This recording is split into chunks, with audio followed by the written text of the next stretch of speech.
Hello everyone, स्वागत है आप सभी का हमारे YouTube channel SC coaching classes पर। आज हम इस वीडियो में बात करेंगे ऑर्गेनिक केमिस्ट्री के बहुत ही इंपॉर्टेंट टॉपिक रिएक्शन मैकेनिज्म के बारे में। जैसा कि हम जानते हैं टीजीटी पीजीटी की एग्ज़ाम डेट आ चुकी है और एलटी ग्रेड साइंस और जीआईसी लेक्चरर की न्यू वैकेंसी भी आ चुकी हैं। इन सभी एग्ज़ाम्स के लिए हम सिनर्जी सीरीज चला रहे हैं, जिसमें हम सभी यूनिट को कवर करेंगे। हम सभी टॉपिक को डिटेल में समझेंगे और उनके PYQs MCQs भी यहाँ डिस्कस करेंगे।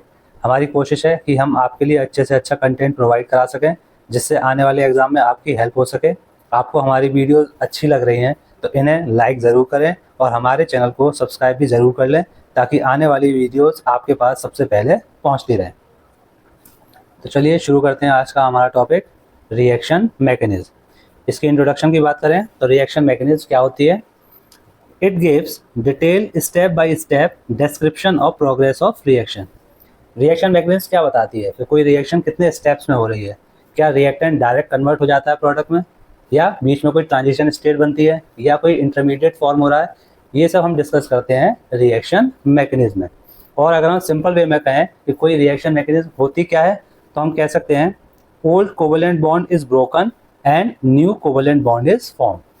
अगर सिंपल वे में हम कहें रिएक्शन मैकेनिज्म क्या होती है, तो हम कह सकते हैं breaking of old covalent bond. Covalent bond क्यों कह रहे हैं? क्योंकि हम बात कर रहे हैं ऑर्गेनिक केमिस्ट्री की, और ऑर्गेनिक मॉलिक्यूल में क्या होता है? Covalent bond. तो ओल्ड कोवेलेंट बॉन्ड ब्रेक होते हैं और नए कोवेलेंट बॉन्ड फॉर्म होते हैं। इसी को हम क्या कहते हैं? Reaction mechanism. Clear? These are the normal things which we all are know very well. If you don't, now you will understand clearly what happens during the reaction. Now, reagent क्या है ये तो हमने समझ लिया, पर क्या reagent as a whole molecule substrate पर अटैक करता है? आंसर है नहीं। reagent के भी दो पार्ट होते हैं, पहला है इलेक्ट्रोफाइल और दूसरा है न्यूक्लियोफाइल। न्यूक्लियोफाइल या इलेक्ट्रोफाइल कौन सबस्ट्रेट पर आकर अटैक करेगा, ये डिपेंड करता है कि सबस्ट्रेट कैसा है, या ये कहें कि सबस्ट्रेट का पार्ट जहां इलेक्ट्रोफाइल या न्यूक्लियोफाइल अटैक करेगा वो इलेक्ट्रॉन रिच है या इलेक्ट्रॉन डेफिशिएंट। अगर सबस्ट्रेट इलेक्ट्रॉन रिच है तो उस पर इलेक्ट्रोफाइल आकर अटैक करेगा, और अगर सबस्ट्रेट इलेक्ट्रॉन डेफिशिएंट है तो उस पर न्यूक्लियोफाइल आकर जुड़ जाता है। तो अब सबसे पहले हम बात करते हैं कि इलेक्ट्रोफाइल क्या होता है। इलेक्ट्रोफाइल क्या होते हैं? ये पॉजिटिवली चार्ज स्पीशीज होते हैं। मीन्स अगर किसी स्पीशीज के ऊपर पॉजिटिव चार्ज है तो वो क्या होगा? एज ए इलेक्ट्रोफाइल बिहेव करेगा। For example H positive, Cl positive, NO2 positive, ये क्या है? इलेक्ट्रोफाइल के एग्जाम्पल है जिनके ऊपर क्या है? पॉजिटिव चार्ज है। दूसरा है इनकी ऑक्टेट क्या होती है? इनकम्प्लीट होती है। ऑक्टेट इनकम्प्लीट का मतलब क्या है? इनके पास 8 इलेक्ट्रॉन से कम होते हैं। क्योंकि इनके पास क्या है? इलेक्ट्रॉन कम है, तो इनके क्या है? इलेक्ट्रॉन डेफिशिएंट होते हैं। और जब इनके पास इलेक्ट्रॉन की कमी है तो ये क्या करेंगे? इलेक्ट्रॉन पेयर को एक्सेप्ट करेंगे। ऐसे इलेक्ट्रोफाइल जिनकी ऑक्टेट इनकम्प्लीट होती है उनके एग्जाम्पल हैं BF3, BCl3 और AlCl3। ये सब एग्जाम्पल किसके हैं? इलेक्ट्रोफाइल के। पर क्या जिनके ऊपर पॉजिटिव चार्ज है वो क्या सभी इलेक्ट्रोफाइल होते हैं? फॉर एग्जाम्पल अगर मैं बात करूं NH4 पॉजिटिव और H3O पॉजिटिव, क्या ये भी इलेक्ट्रोफाइल के एग्जाम्पल है? आंसर है नहीं। क्योंकि यहाँ नाइट्रोजन के पास क्या है? 8 इलेक्ट्रॉन्स हैं, और यहाँ ऑक्सीजन के पास भी क्या है? 8 इलेक्ट्रॉन्स हैं। क्योंकि इनकी ऑक्टेट क्या है?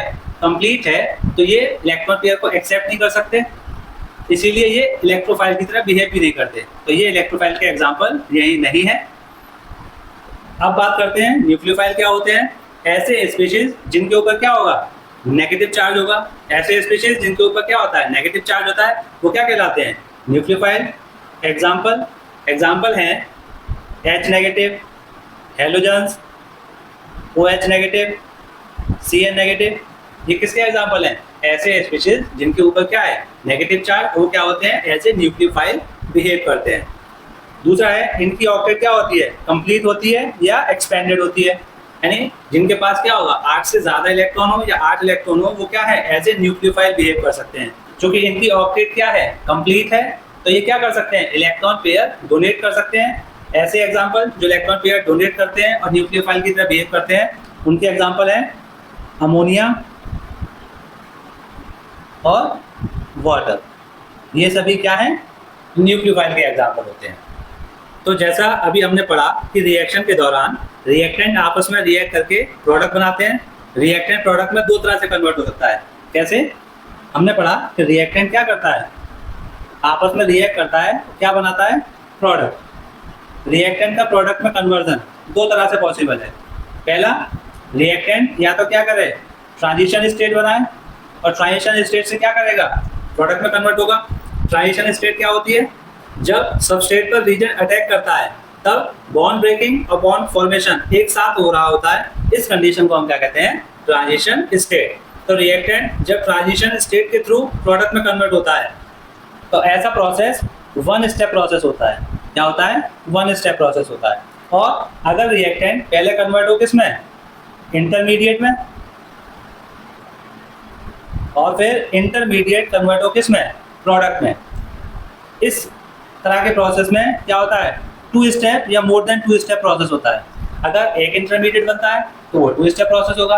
अगर एक से ज़्यादा इंटरमीडिएट है तो उसी हिसाब से नंबर ऑफ स्टेप भी क्या होती है, इंक्रीज हो जाती है।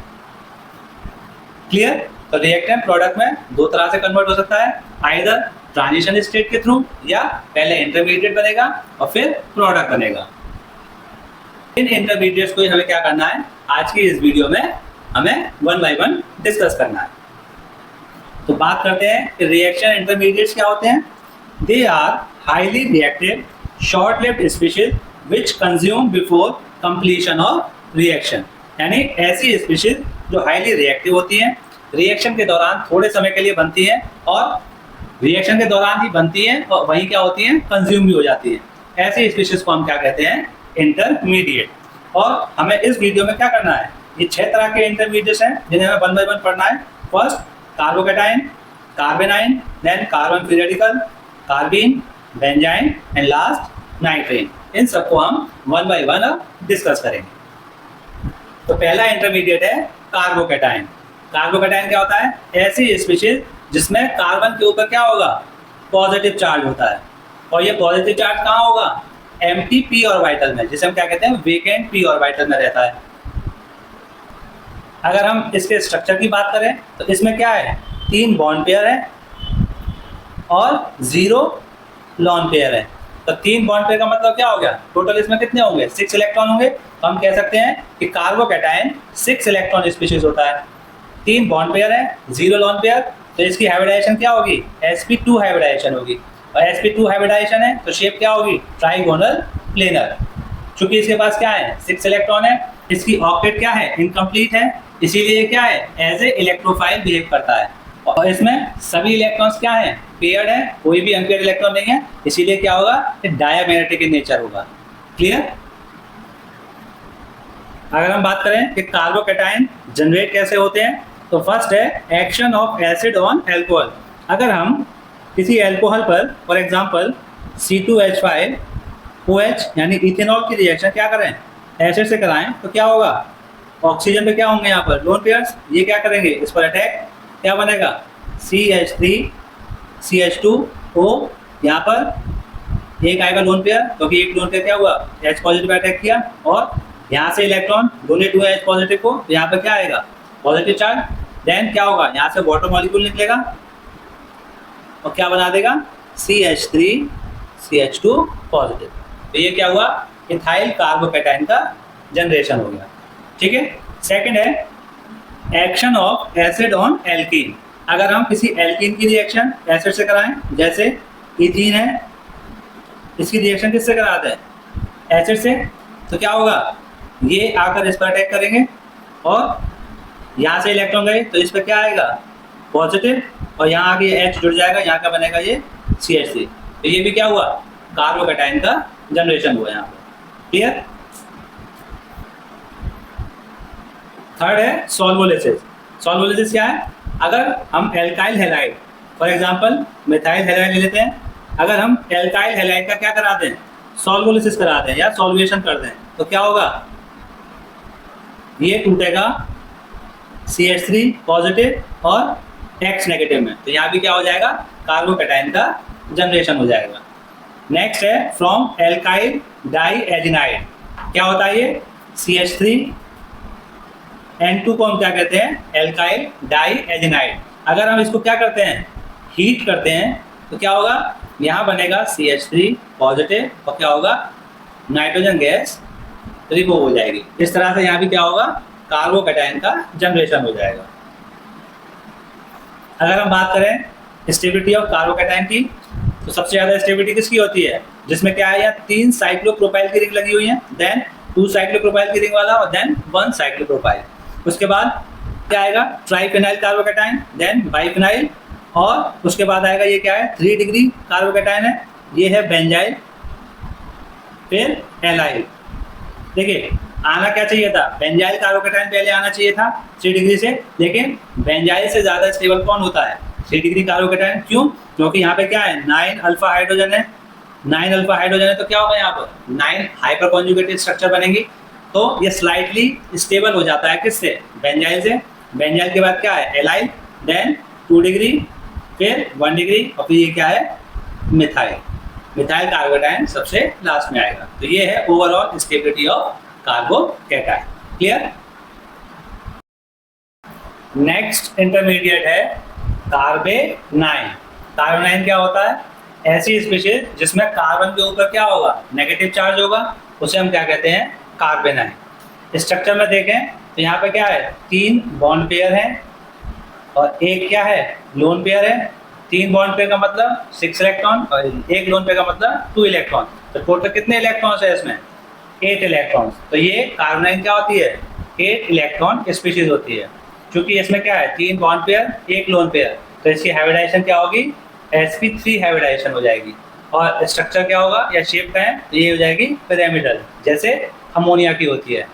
क्योंकि इसकी क्या है, ऑक्टेट कंप्लीट है, तो ये क्या करेगा, लोन पेयर डोनेट करेगा, यानी ये क्या करेगा, न्यूक्लियोफाइल की तरह बिहेव करेगा। और इसमें सारे इलेक्ट्रॉन कैसे हैं, पेयर हैं, तो इसीलिए एज ए डायमैग्नेटिक नेचर ये बिहेव करेगा। क्लियर। अगर बात करें कि कार्बोनाइन जनरेट कैसे होते हैं, तो फर्स्ट है action of base on acidic hydrogen. Acidic hydrogen कहाँ होंगे, एसिडिक हाइड्रोजन कहाँ मिलते हैं हमें, जैसे एल्डिहाइड या कीटोन। इस पर अगर हम किसी बेस की रिएक्शन कराते हैं तो हमारा क्या जनरेट होता है, कार्बोनाइन। फॉर एग्जांपल अगर हम CH3COCH3, ये क्या है, एसीटोन, इसकी रिएक्शन किससे करा दें, बेस से करा दें। बेस का काम क्या होता है, प्रोटॉन को एब्स्ट्रैक्ट करना। तो यहाँ पर ये वाला जो हाइड्रोजन है ये क्या होगा, एसिडिक होगा, क्योंकि ये क्या कर रहा होगा, as a -I group behave कर रहा होगा। और -I ग्रुप क्या करता है, इलेक्ट्रॉन डेंसिटी को अपनी ओर खींचता है। तो यहाँ पर कार्बन और हाइड्रोजन के बीच का बॉन्ड क्या होगा, वीक हो जाएगा। तो इजीली बेस क्या करेगा, H+ आयन को रिमूव कर सकता है। तो यहाँ से हमें क्या मिलेगा, CH3COCH2 नेगेटिव। ये क्या है, एक कार्बोनाइन का जनरेशन हो गया यहाँ पर। सेकंड है बाई डीकार्बोक्सिलेशन। डीकार्बोक्सिलेशन में क्या होगा, फॉर एग्जांपल एक कार्बोक्सिलेट आयन ले लेते हैं, जैसे CH3COO नेगेटिव। अगर हम इसको क्या करेंगे, हीट कर देंगे, तो ये इलेक्ट्रॉन ट्रांसफर हो जाएंगे यहाँ और ये इलेक्ट्रॉन ट्रांसफर हो जाएंगे यहाँ। तो क्या होगा, यहाँ बनेगा CH3 नेगेटिव और CO2 बन जाएगा। क्लियर। थर्ड है from organometallic compound. Organometallic compound जैसे ग्रिग्नार्ड रिएजेंट, उसका एग्जांपल क्या है, CH3MgBr। अगर हम इसे ब्रेक करें तो ये किस में टूटता है, यहाँ आएगा नेगेटिव और इस पे आएगा क्या, पॉजिटिव। तो क्या मिलेगा यहाँ पर, CH3 नेगेटिव और MgBr पॉजिटिव। यहाँ भी हमें क्या मिला, कार्बेनाइन मिलता है। क्लियर। अगर हम बात करें स्टेबिलिटी ऑफ कार्बोनाइन की, तो सबसे पहले बात करते हैं रेजोनेंस के बारे में। More the number of resonating structure more will be the stability. यानी मॉलिक्यूल में जितना ज्यादा रेजोनेंस होगा वो क्या होगा, मॉलिक्यूल उतना ही ज्यादा स्टेबल हो जाएगा। सबसे पहले में देखें यहाँ पे क्या है, इस कार्बन के ऊपर क्या है, नेगेटिव, और ये क्या लगे हुए हैं यहाँ पे, 3 बेंजीन की लगी हुई है। तो यहाँ पे क्या होगा, ज्यादा रेजोनेटिंग स्ट्रक्चर बन सकते हैं। तो इसके रेजोनेटिंग स्ट्रक्चर ज्यादा होंगे। तो सबसे ज्यादा स्टेबल कौन होगा? ट्राइफेनाइल कार्बेनाइन, देन बाइफेनाइल, और फिर उसके बाद क्या होगा? बेंजाइल कार्बेनाइन हो जाएगा। ठीक है, ये हो जाएगा इसका स्टेबिलिटी ऑर्डर। नेक्स्ट, इलेक्ट्रोनेगेटिविटी के बेस पे हम क्या कह सकते हैं? More the electronegativity more will be the stability. यहाँ क्या है? ये एल्कीन है और ये क्या है? एल्काइल कार्बेनाइन है। अगर हम इसमें देखें, ये क्या है? कार्बन sp हाइब्रिडाइज्ड है, ये sp2 और ये sp3 हाइब्रिडाइज्ड है। तो हमें पता है कि sp हाइब्रिडाइजेशन की इलेक्ट्रोनेगेटिविटी ज्यादा होती है, ये sp हाइब्रिडाइज्ड है, तो ये क्या कर रहा होगा? इसकी इलेक्ट्रोनेगेटिविटी ज्यादा है, तो इस नेगेटिव चार्ज को पकड़े रहने की या बियर करने की टेंडेंसी किस में ज्यादा होगी? एल्काइन में। तो यहाँ पे क्या होगा?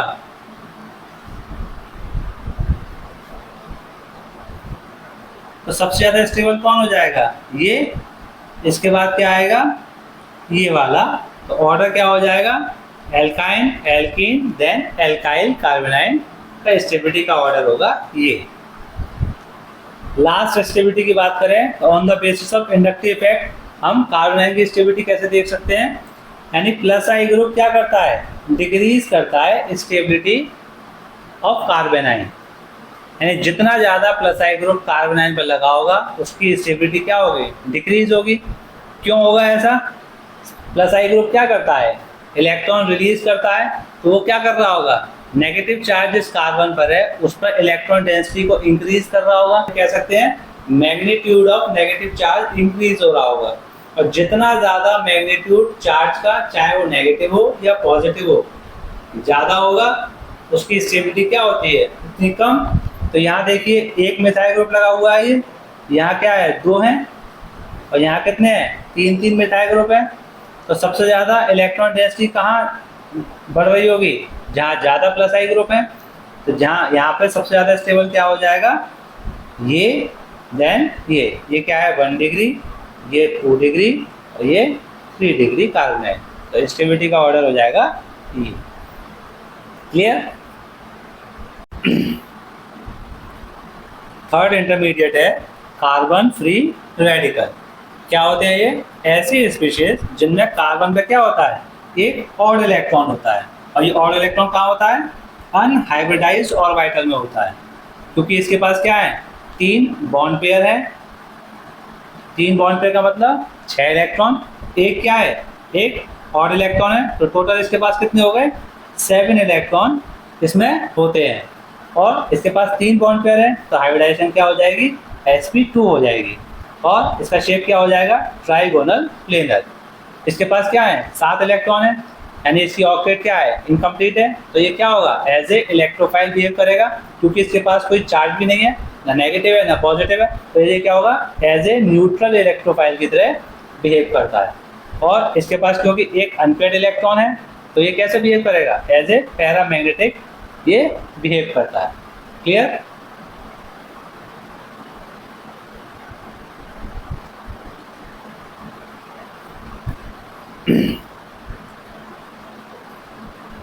कार्बन फ्री रेडिकल का जनरेशन कैसे होता है? तो हीट और सनलाइट की प्रेजेंस में क्या होता है? कार्बन फ्री रेडिकल का जनरेशन होता है। फॉर एग्जांपल, अगर हम Cl2 तो सनलाइट या हीट की प्रेजेंस में रिएक्ट कराएं तो क्या होता है? ये Cl किस में टूटेगा? ट्वाइस Cl रेडिकल में टूट जाएगा। और अगर किसी पेरोक्साइड की रिएक्शन करा दें तो क्या होगा? सेम कंडीशन, हीट या HNu की, तो क्या मिलेगा? ट्वाइस RO रेडिकल मिल जाएगा। और अगर हम N ब्रोमो सक्सीनेमाइड को हीट करें या सनलाइट की वजह से किस में टूटेगा? ये इस तरह से फ्री रेडिकल जनरेट कर देगा। यहाँ आएगा एक रेडिकल और क्या मिल जाएगा हमें? Br radical. तो इस तरह से क्या होता है? कार्बन फ्री रेडिकल का जनरेशन होता है। बात करें स्टेबिलिटी की, तो सबसे ज्यादा स्टेबल कौन होता है? Triphenyl carbon free radical, then biphenyl, then benzyl free radical, then allyl, फिर ये क्या है 3 डिग्री, ये 2 डिग्री, ये है 1 डिग्री, और ये क्या है मिथाइल है। तो ये है overall stability order of carbon free radical.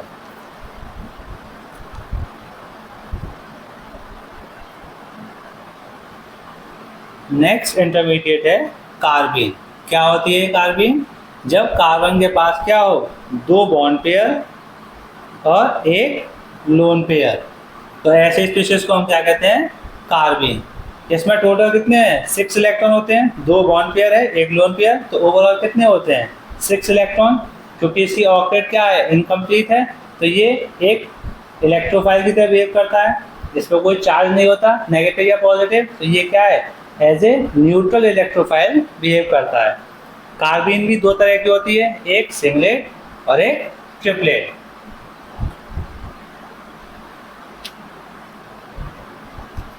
Singlet carbene का स्ट्रक्चर है ये, और ये क्या है ट्रिपलेट कार्बीन का स्ट्रक्चर है। सबसे पहले बात करते हैं सिंगलेट कार्बीन के स्ट्रक्चर की।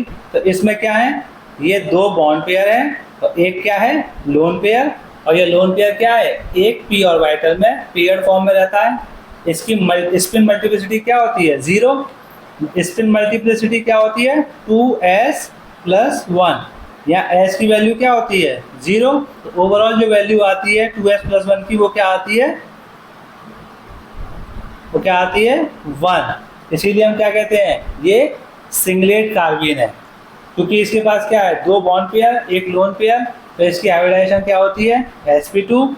शेप क्या होता है बैंड और वी शेप, सभी इलेक्ट्रॉन कैसे हैं पेयर्ड हैं, तो क्या होगा ये डायमैग्नेटिक होता है। इसकी एनर्जी ट्रिपलेट की एनर्जी के कंपैरिजन में ज़्यादा होती है, एनर्जी ज़्यादा है तो ये क्या हो जाएगा लेस स्टेबल हो जाएगा। अगर हम बात करें ट्रिपलेट कार्बन के स्ट्रक्चर की, तो यहाँ क्या है 2 बॉन्ड पेयर हैं और 2 अनपेयर्ड इलेक्ट्रॉन है, जिस वजह से क्या होता है इसकी स्पिन मल्टीप्लिसिटी 2s+1, यानी यहाँ पे s की वैल्यू क्या होती है 1, तो 2s+1 की वैल्यू क्या आती है यहाँ पे 3 आती है, इसीलिए इसे हम क्या कहते हैं ट्रिपलेट कार्बन कहते हैं। यहाँ पे क्या है 2 बॉन्ड पेयर है और बाकी क्या है अनपेयर्ड इलेक्ट्रॉन है, तो इसकी हाइब्रिडाइजेशन क्या होती है sp हो सकती है या sp2 हो सकती है, और शेप अगर sp हाइब्रिडाइजेशन है तो लीनियर, और अगर sp2 हाइब्रिडाइजेशन है तो क्या होगा वी शेप। क्योंकि इसके पास क्या है 2 अनपेयर्ड इलेक्ट्रॉन है तो ये कैसा होगा पैरामैग्नेटिक होगा। इसकी एनर्जी सिंगलेट की एनर्जी के कंपैरिजन में क्या है कम, और इसकी स्टेबिलिटी क्या होती है सिंगलेट से ज़्यादा होती है। तो ये हैं 2 तरह की कार्बन, सिंगलेट कार्बन और ट्रिपलेट कार्बन। अगर हम बात करें कार्बन के जनरेशन की, तो कार्बन का जनरेशन कैसे होता है ऑन हीटिंग डाई एजोमीथेन। अगर हम डाई एजोमीथेन को हीट करते हैं तो क्या होता है ये इलेक्ट्रॉन ट्रांसफर होंगे यहाँ, और ये क्या होगा N2 गैस क्या होगा रिमूव हो जाएगी, तो ये क्या बनेगा CH2 यानी मिथाइलिन कार्बन और N2। और अगर हम हीट करें किसको कीटीन को, कीटीन क्या होती है CH2COO, तो ये इसको हीट करेंगे तो क्या होगा यहाँ भी हमें मिलेगा मिथाइलिन कार्बन और CO निकल जाएगा बाहर। और अगर हम क्लोरोफॉर्म की रिएक्शन, क्लोरोफॉर्म क्या होता है CH3 की रिएक्शन किससे करा दें बेस से करा दें, तो ये क्या करेगा बेस क्या करेगा H+ आयन रिमूव करेगा, तो यहाँ क्या बनेगा ये यहाँ ट्रांसफर होगा एक Cl निकल जाएगा और यहाँ क्या मिलेगा हमें CCH2 यानी डाई क्लोरो कार्बन, और यहाँ क्या मिल जाएगा हमें Cl नेगेटिव। और ये डाई क्लोरो कार्बन कहाँ मिलता है हमें रीमर टीमन रिएक्शन में एज ए इंटरमीडिएट फॉर्म होता है। क्लियर।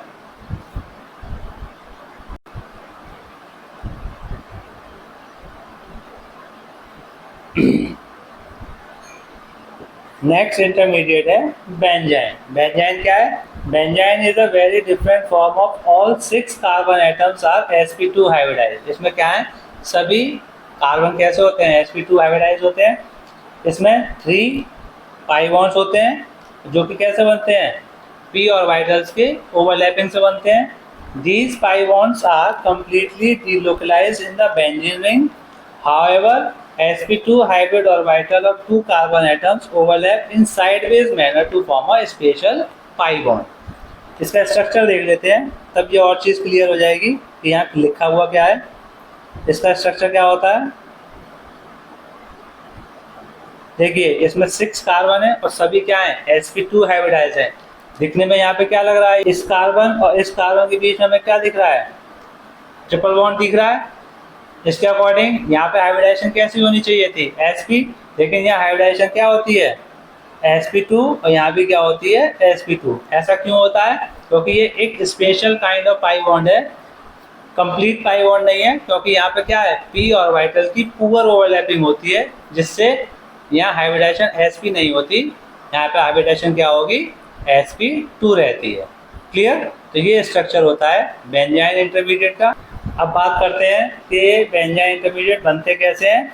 अगर हम क्लोरोबेंजीन की रिएक्शन किससे करा दें, एक बेस से करा दें, यहाँ क्या होगा, हाइड्रोजन, तो ये NaNH2 क्या करेगा, इस हाइड्रोजन को रिमूव करेगा, ये बॉन्ड यहाँ ट्रांसफर होगा, यहाँ से क्या होगा, Cl बाहर निकल जाएगा, यहाँ पे मिल जाएगा हमें बेंजाइन का फॉर्मेशन हो जाएगा। इसी तरह से यहाँ एल्काइल लिथियम की रिएक्शन करा रहे हैं, तो ये क्या होगा, ये इलेक्ट्रॉन यहाँ ट्रांसफर होंगे और यहाँ पे क्या होगा, ये Cl रिमूव हो जाएगा, यहाँ भी क्या मिल जाएगा हमें, बेंजाइन।